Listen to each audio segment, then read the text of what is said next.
Varicose veins కి సరైన చికిత్స కోసం సంప్రదించండి ఎవిస్ హాస్పిటల్.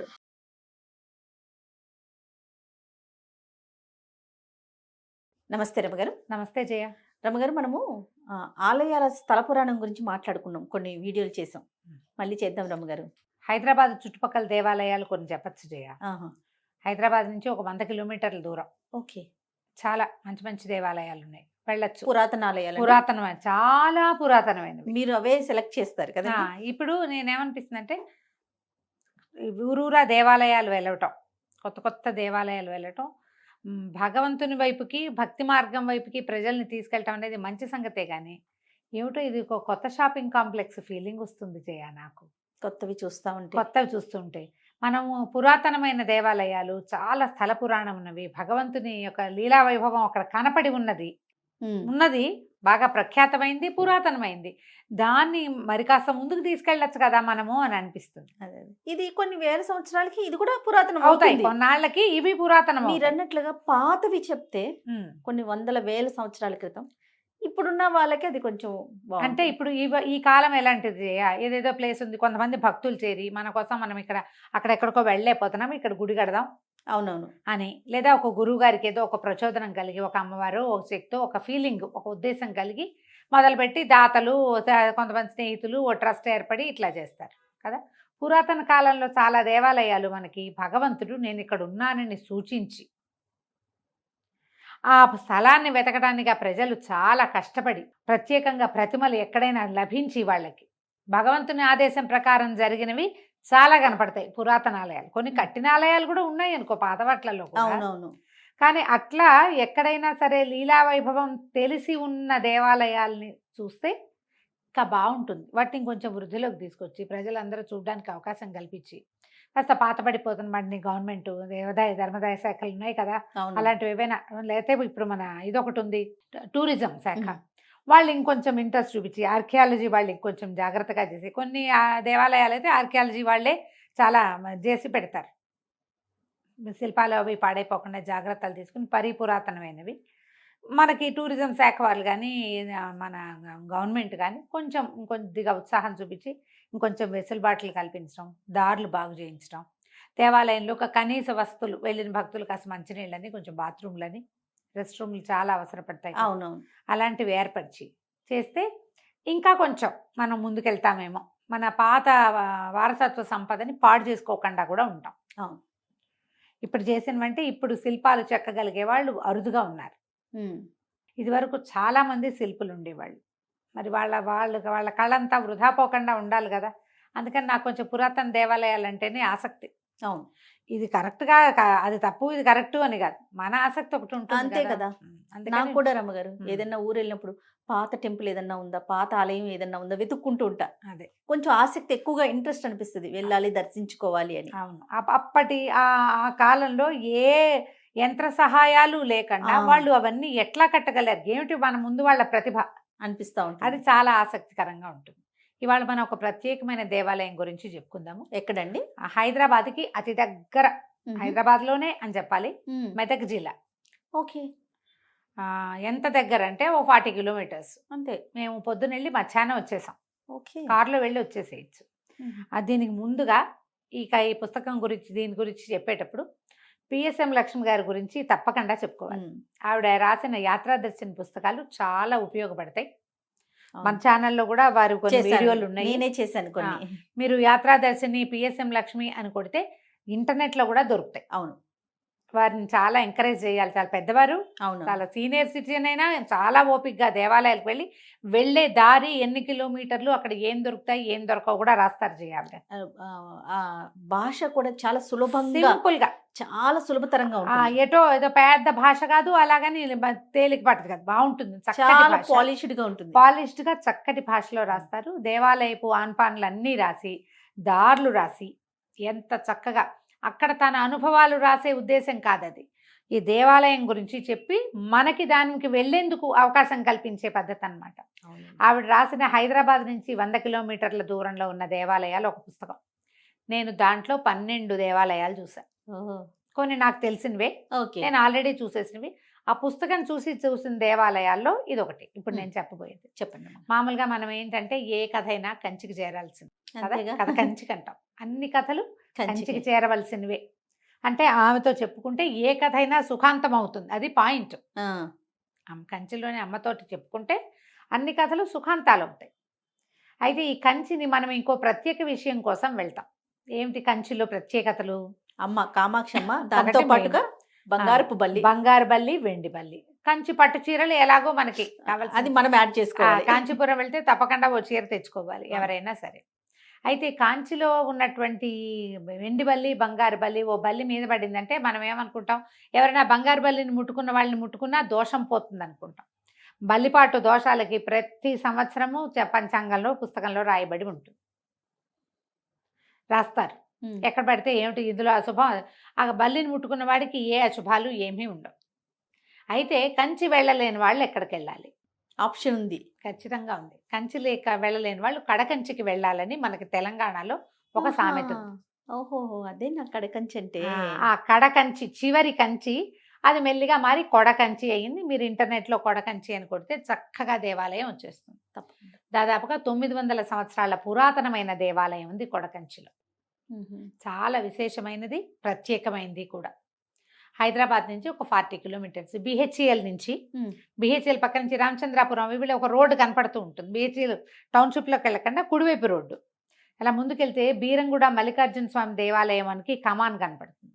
ఆ రోడ్లోకి వెళ్ళిపోయాక మల్లికార్జున స్వామికి దేవాలయం కమాన్లోకి వెళ్ళకుండా రెండో పక్కకి ఇంకో దారి ఉంది, అటువైపు వెళ్తే వస్తుంది. ఆవిడైతే దారిలో అడిగి వెళ్ళండి అని రాశారు, కానీ ఇప్పుడు గూగుల్ మ్యాప్ వచ్చింది, చక్కగా గుళ్ళో తీసుకెళ్ళి ప్రవేశపెట్టింది మ్యాప్. చిన్న దారులు, రోడ్లు బాగానే ఉన్నాయి, అంత వెళ్ళలేని దారి అయితే కాదు. సన్నటి రోడ్లు, సన్న రోడ్లు అయినా కూడా మనుషులు శుభ్రంగా మామూలుగా జనాలు ఉన్నారు ఫుల్గా, కొంచెం పల్లెల్లాగా కనపడతాయి, చక్కగా ఉంది. అయితే ఇది ఒక గుండు, కొండ మీద ఉంది. గుండు అని చెప్పారు అర్చకులు, దాన్ని గుండు అంటారమ్మా అని. పెద్దది, ఆ కొండ మీద వెలిసి ఉన్నాడు స్వామి, ఆదినారాయణ స్వామి. చాలా ప్రత్యేకంగా కనపడుతుంది. ఈ దేవాలయంలో వెండి బల్లి, బంగారు బల్లి ఉన్నాయి. స్వామివారికి ఎదురుగుండానే ముందున్న ముఖమండపం ఉంటుంది కదా, గర్భాలయము ముఖమండపం ఉంటాయి కదా, ఆ ముఖమండపంలో ఇట్లా పై వైపుకు ఉంది, మనం అట్టుకోవచ్చు. చాలా తేలిగ్గా అందేస్తుంది. దాన్ని కొంచెం కవర్ చేశారు ఇప్పుడు, అంటే ఒక కవచం లాంటిది వేశారు, ముట్టుకోవచ్చు. తమాషాగా ఉంది. కొండ మీద ఇట్లా ఎత్తుగా ఉండి పైకి ఉందన్నమాట. పక్క నుంచి రెండు పక్కల నుంచి మెట్లు ఉన్నాయి, 2 sides మెట్లు, మనం పైకి వెళ్ళొచ్చు. ఎంత చక్కగా ఉందో. దీనికి ఒక పురాతనమైన గాథ చెప్తారు. దాదాపుగా ఇది 900 సంవత్సరాలు, 15వ శతాబ్దంలో జరిగిందట. అబ్బో. ఈ ప్రాంతానికి చెందిన ఒక దొరకి, అప్పట్లో అల్లాణి అని ఒక జాతి, అల్లాణి వంశం అట. వారి ఒక యువకుడికి స్వామివారు కల్లో కనపడి, విష్ణుమూర్తి నేను మంబాపూర్ అడవుల్లో ఉన్నానని నన్ను వెలికి తీసి ప్రతిష్ఠ చేయమని చెప్పారట. ఆ కళ గురించి చెప్పాడు. మంబాపూర్ అడవి చిన్నదే, అదంతా ఎంత పెద్దది. అవును కదా. ఇప్పుడు బాగా ఇళ్ళు బాకిళ్ళు వచ్చినాయి కానీ 30-40 ఏళ్ళ క్రితం నా చిన్నప్పుడు మా అక్కయ్య బిహెచ్ఎల్లో ఇచ్చాం. మా బావగారు బిహెచ్ఎల్లో పనిచేసేవారు. మేము బందర్ నుంచి బిహెచ్ఎల్ వస్తుండేవాళ్ళం. హైదరాబాద్ వచ్చి రామచంద్రాపురం వెళ్ళేవాళ్ళం. అసలు పిట్ట పురుగు లేకుండా కుకట్పల్లి దాటాక ఎంత నెరాబాగా ఈత పొదలు, ఎర్రమట్టి, భయమేసేలాగా ఉండేది. ఖాళీగా, ఇప్పుడు అసలు సూదిపోనంత ఖాళీ లేదు ఆ రోడ్డు. అసలు అప్పుడు అడవులు ఉండేవి. మాకు తెలిసే నాటికే నిర్మానుష్యంగా ఉండేవి అవి 40 ఏళ్ల క్రితం. 15వ శతాబ్దంలో ఎలాంటివి ఉండుంటాయి? మరి మంబాపూరే. అది మంబాపూర్ అడవుల్లో ఉన్నానంటే ఎట్లా వీళ్ళ స్వామిని పట్టుకోవటం అని ఇంటిలి పాది చాలా ఆలోచించారట గ్రామస్తులందరూ కూడా. పదే ఆయన ఆ దొరకి ప్రచోదనం చేశారు. అలా కాదు, ప్రార్థించు స్వామిని, ఇంకో దారి చూపించు, నువ్వు కనపడు మాకు, నిన్ను ఎట్లా పట్టుకోవాలి అని ప్రార్థించుతూ పడుకో, ఏదైనా ఒక ఆదేశం వస్తుందేమో చూద్దాం అన్నట్టు. మరికొన్ని రోజులకి ఆయనకి కల్లో కనపడిందట, మీ వాకిట్లో ఒక గరుడు పక్షి కనపడుతుంది, ఆ గరుడు పక్షిని కనుక అనుసరిస్తే నేను నీకు కనిపిస్తానని చెప్పారట. చెప్తే ఈయన బయటకు వచ్చి చెప్పాడు అందరికీ, ఇలా కళ వచ్చిందని. ఆ రోజు తెల్లవారిన తర్వాత వాళ్ళ వాకిట్లో ఒక వేప చెట్టు ఉంటే దాని మీద ఒక గరుడు పక్షి వీళ్ళకేసే చూస్తూ కూర్చుందట. వీళ్ళ ఇంటి వైపే చూస్తాను. వీళ్ళు జనాలు బయటకు వచ్చేసరికల్లా పక్షి లేచి ఎగటం మొదలెట్టింది. మామూలుగా గరుడు పక్షి అంటే రయ్యమని వెళ్ళిపోతుంది ఎక్కడికో, అది వెళ్ళకుండా వీళ్ళ కోసం చూస్తాను. సరే దాని వెనకాల పడి బళ్ళు వేసుకుని కొంతమంది బళ్ళు ఎడ్ల బళ్ళల్లో, కొంతమంది కాలినడకన దాని వెనకాలే గరుడ పక్షి వెనకాలే బయలుదేరారు.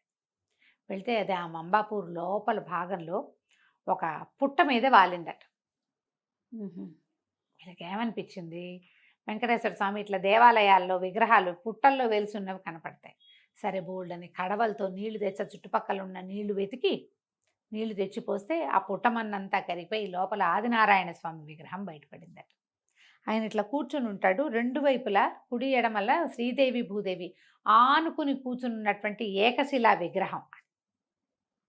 అయ్యవారు ఉండి అమ్మవారు ఇద్దరు పక్కన నుంచున్నది కాదు, వాళ్ళు పక్కనే ఉంటారు, ఇట్లా ఇలా పట్టుకున్నట్టుగా కనపడతారు. ఆ విగ్రహం కనపడింది, విడిపోయి మహానందపడిపోయారు ఆ గ్రామ ప్రజలు. అయితే బండి మీద ఎక్కించుకున్నారు, ఎక్కడ ప్రతిష్ఠ చేయాలి అని ఆలోచించారు. వీళ్ళు ఏమనుకున్నారు, బండిని బయలుదేరి తీద్దాం, కొబ్బరికాయలు అవి కొట్టి బోల్డని దిగదుడుపులు దుడిచి చేస్తారు కదా, బోళ్ళంత విశేషంగా ఇంత పెద్ద విగ్రహం బయటపడడం ఏమిటి, అనుగ్రహించి కల్లో చెప్పి మళ్ళీ చెప్పి. స్వప్నాదేశం చాలా విశేషమైంది, కళ్ళలు నిజం కావు కదా మామూలుగా, అలాంటిది ఇట్లాంటి ప్రత్యేకమైంది కదా. సరే ఈ బండి మీద తీసుకెళ్దాం, ఆయనకి ఎక్కడ ఇష్టమైతే అక్కడ బండి ఆగిపోతుందని ప్రతిజ్ఞ చేసి బయలుదేరారట. అయితే అది ఇలా ఇటు వచ్చి ఈ కడకంచి దగ్గర ఒక కొండ ప్రాంతంలో ఆగిపోయిందట. అదొక చిన్న కొండ, చాలా పెద్ద కొండ ఏం కాదు, ఒక మాదిరి కొండ, గుండు అంటారు. సరే ఈ గుండు మీద పైన స్వామిని ప్రతిష్ఠ చేద్దామని భావించారు. అక్కడ ప్రతిష్ఠ చేశారు. 15వ శతాబ్దంలో ప్రతిష్ఠ చేయబడింది. నిత్యార్చనలు ఆరాధనలు జరుగుతాయి, అభిషేకాలు అవి పెద్దగా చేస్తున్నట్టు కనిపించదు. కవచం వేసి పెట్టారు, స్వామికి అమ్మవార్లకి కలిపి ఏక కవచం ఉంది. సంవత్సరానికి ఒక్కసారి తీస్తారట. నిజరూప దర్శనం ఎప్పుడు లభిస్తుందని అడిగాను నేను వెళ్ళినప్పుడు. నేను వెళ్ళి కూడా 3 ఏళ్ళు అయింది జయ. అవునండి, కొంచెం చల్లబడ్డాక ఒకసారి వెళ్దాం రమ్మగారు. పొద్దున్నే చూడాలనిపిస్తుంది. పొద్దున్నే బయలుదేరి వెళ్తే వెళ్ళి మధ్యాహ్నానికి వచ్చేస్తాం. ఓకే, కొంచెం ఎండలు తగ్గాక వెళ్దాం రమ్మగారు. అయితే కవచం చక్కగా వేసి ఉంటారు, నిత్యం విశేషంగా అర్చనలు చేస్తారు. ఉదయం నుంచి 6 గంటల నుంచి మధ్యాహ్నం దాకా దర్శనం, మళ్ళీ సాయంకాలంపు దర్శనం. చక్కగా అష్టోత్తరం శతనామావళితో పూజా విధానం చేస్తారు. ఈ కంచిలో ఉండేటువంటి ఈ వెండిబల్లి పమిడిబల్లి స్వామివారి దగ్గర కూడా అవి పెట్టారు. అయితే దీని మీద విశేషంగా ఆయన చెప్పలేకపోయారు, ఇది ముందు నుంచి ఉందమ్మా అన్నారు. అంతే తప్ప ప్రత్యేకంగా ఏంటి అనేది చెప్పలేదు. వెండి బల్లి బంగారు బల్లి గురించి అక్కడ ఏం రాసలేదు రమ్మగారు, అంత వివరంగా తెలియలేదు జయ. కానీ పైన ఉన్నాయి వెండి బల్లి పమిడి బల్లి రెండు. లక్ష్మి గారు ఏమన్నా పెట్టారా? ఆవిడ కూడా అంతే రాశారు. ఇక్కడ ఉన్నాయి, అది ముట్టుకుంటే కంచిలో వరదరాజస్వామి దేవాలయంలో ఉన్న వెండిబల్లి పమిడిబల్లిని ముట్టుకుంటే ఎలాంటి ఫలితం లభిస్తుందో ఇక్కడ కూడా అలాంటి ఫలితం లభిస్తుంది. ఎన్నో తార్కాణాలు కనపడేవట ఆ కాలంలో. ఇప్పుడు కూడా విశేషంగా నిత్యార్చనలు అవి జరుగుతాయి. కొంచెం ఏంటంటే బాగా ఆదరణకి నోచుకున్నట్టుగా ఉంది. ఒక కంపెనీ వాళ్ళు ఎవరో చక్కగా డెవలప్ చేశారు, కొంత మటుకు చేశారు వాళ్ళు. గవర్నమెంట్ కూడా ఇంకొంచెం కల్పించుకొని ఇంకాస్త ఏదైనా విశేషంగా చేస్తే, ఇంత పురాతనమైన దేవాలయం కదా, అసలు మన ప్రాంతంలో ఎక్కడ ఈ ఆదినారాయణ స్వామి లేడు. విష్ణుమూర్తి శ్రీదేవి భూదేవులతో కలిసి ఉన్నట్టుగా ఉన్నటువంటి దేవాలయము ఎక్కడ లేదు. ఆనువంశికమైన అర్చకులే ఉన్నారు. తండ్రి కుమారుడు కనిపించారు. ఆ రోజు కొంచెం చిన్నవారే నాకు కనిపించిన ఆయన. సరే లోపల పెద్దగా అక్కడ కూర్చొనివ్వరు, అక్కడ కూర్చోవద్దు, ఇదంతా అంతా గర్భగుడి లాగానే ఇది. ఇక్కడ కూర్చోటము దండం పెట్టడము చేయకుండా దాన్ని నమస్కారం చేసుకుని ఒక అడుగు అందులోంచి యువతలకు వచ్చేటట్టు అనమాట. భలే పందిర్లాగా ఉంది, తమాషాగా ఉంది. దేవాలయం ఏంటంటే మరి ఆ కాలంలో అది చిన్న ప్రాంతం కావటం వల్ల కావచ్చు, వాళ్ళకు కుదిరినంత చేశారేమోనని అనిపిస్తుంది. అంత విశాలమైన గుడిగా కనపడదు. ఓహో, అలాగని మరీ చిన్న గుడి కాదు. అప్పట్లో ఏంటంటే తలుపులు కొంచెం చిన్నవి కట్టడం పద్ధతి. మనకి తెలంగాణ గడీలకి వాటికి కూడా తలుపులు చిన్నవి ఉంటాయి, కొంచెం వంగి వెళ్ళాలి. ఇక్కడ కూడా ఒక రవ అంటే మామూలు జనరల్ దేవాలయాలకి అది పెద్ద పెద్ద తలుపులు చూస్తాం కదా మనం, అట్లా అనిపించలే. ఓకే, అట్లా అనిపించలేదు. మెదక్ జిల్లా అంటే మెదక్ అంటే ఏదో ఎక్కడో ఉందనుకుంటా, అంతేం లేదు. హైదరాబాద్ నుంచి జస్ట్ ఒక 40 కిలోమీటర్స్ వెళ్తే చాలు. ట్రై చేసి చూడండి, ఏ కాలంలో అయినా వెళ్ళొచ్చు తప్పకుండా. ఏటా బ్రహ్మోత్సవాలు చేస్తారు, మాఘమాసంలో చేస్తారు. శుద్ధ తది నుంచి బ్రహ్మోత్సవాలు మొదలయ్యి సప్తమి నాడు, రథసప్తమి నాడు కళ్యాణం చేస్తారు. భీష్మ ఏకాదశి నాడేమో రథోత్సవం జరుగుతుంది, స్వామివారు ఊరేగింపుకి వస్తారనమాట. పైన అయ్యవారితో పాటే విడిగా చిన్న పక్కన గోదాదేవి ఆళ్వార్ల సన్నిధి కనపడుతుంది. చక్కగా ఉంది. మేము వెళ్ళిన రోజున ఏదో ఒక విశేషం ఉంది. వాళ్ళు మన నిశ్చితార్థం చేసుకుంటున్నారు ఒక ఫ్యామిలీ. యువతలంతా ఒక షామియానా వేయించుకున్నారు. అక్కడే చేసుకుంటారు. ఆ గుళ్ళో చాలామంది ఇలా శుభకార్యాలు చేసేసుకుంటారు. నిశ్చితార్థాలు, తర్వాత అక్షరాభ్యాసాలు, అన్నప్రాసనలు, బారసాలలు ఓ అలాంటివి చేసుకుంటారు. చక్కగా ఉంది. మనకి హైదరాబాద్ చుట్టుపక్కల చూడాలంటే లక్ష్మి గారి బుక్ ఫాలో అవ్వండి ఒకటి.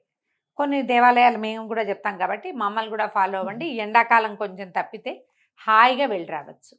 దీంతో పాటు ఏంటంటే బీరంగూడ మల్లికార్జున స్వామి గుడి పక్క నుంచే కదా వెళ్తాం, ఆయన అది కూడా చూసి వచ్చేసేయచ్చు. దర్శించుకో. రెండు ఒకేసారి చూసి వచ్చేయచ్చు. చాలా అంటే చాలా బాగుంది. తప్పకుండా రమ్మగారు. నమస్తే. నమస్తే.